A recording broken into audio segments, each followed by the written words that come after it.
Okay. Kaya pinicturean ko na kayo. Now. Oo. Mm. Nung siya ay lumayas sa Ehipto. Pinicturean mo na ako. Nga po, meron na pong picture. Meron pang video. Maganda ba ako dyan? Ay, napaka.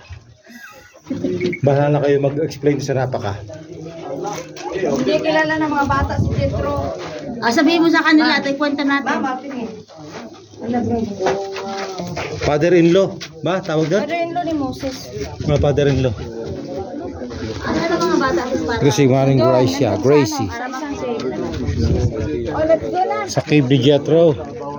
Yung kanyang biyanan.